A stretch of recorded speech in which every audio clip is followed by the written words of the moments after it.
Back in the year of 1859 was a man in his 40s. He had a whole universe of thoughts running in his mind. He was none other than Samuel Smiles. He believed most successful people were not those born into privilege, but those who worked hard to improve themselves. He started giving lectures on self-reliance, perseverance, and character development to working-class audiences, and people really liked his lectures and the information he was sharing. He was insisted to write books so that his knowledge can spread across the world, and thus he did.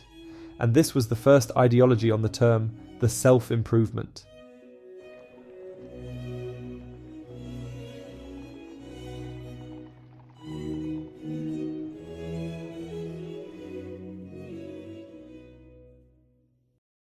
In today's world, we are drowning in dopamine triggers, short-form videos, endless scrolling, binge-watching, junk food, and video games. Your brain gets quick hits of pleasure, but over time, this makes real-life challenges feel boring and unbearable. This is why so many people struggle with focus, motivation, and long-term success.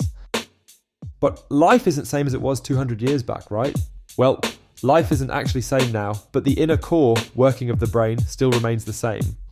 So stick around till the end of this video to find and understand how you could rewire your brain using the oldest strategies of the book.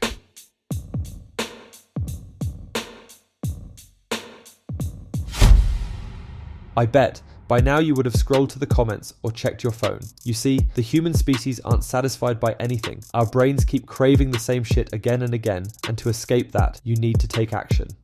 In the Gen Z terms, lock in. And what's the main aspect of locking in? You need to focus. Focus is the ability to do one single thing at a time completely.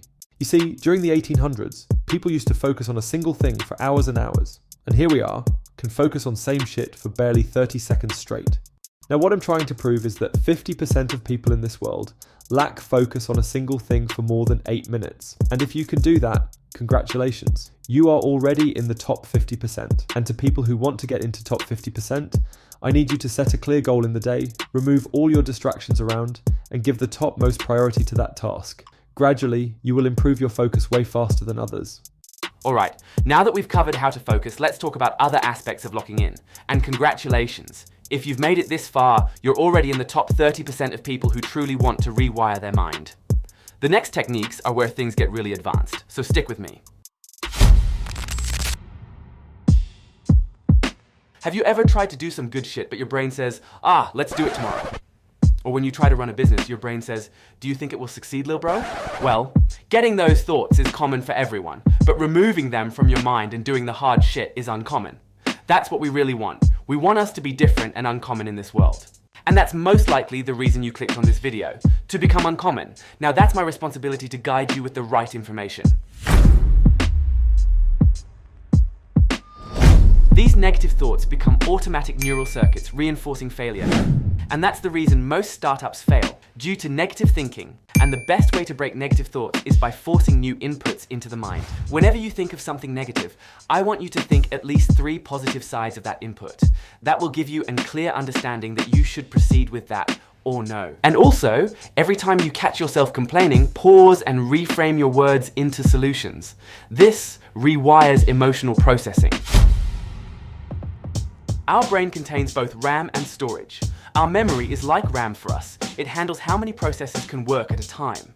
Today's overstimulation weakens it, making it harder to learn, recall facts, and think deeply. To avoid that, you need to learn the dual and back method. And it is not like the solutions that you get online, like spaced repetitions, etc. It is where you try to focus and recall what you just read. Example, if you prepared yourself to read 3 pages of article, I need you to recall what you read in the first page after completing it and switching to the second page. This technique is not only for reading, but other sorts of daily activities too. Doing this will surely improve your memory recalling ability. People avoid discomfort, leading to low emotional resilience when faced with stress, criticism, or failure.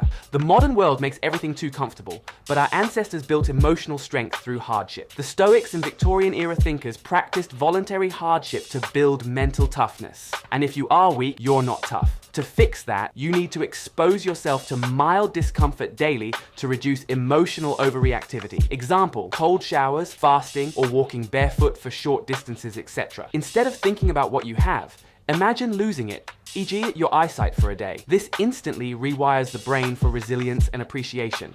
And finally, force yourself to go an entire day without complaining, defending, or justifying anything. This rewires your brain to be less emotionally reactive. I guess that's it.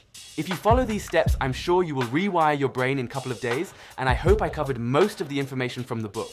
Leave a like to let me know if you want me to continue this series. Goodbye.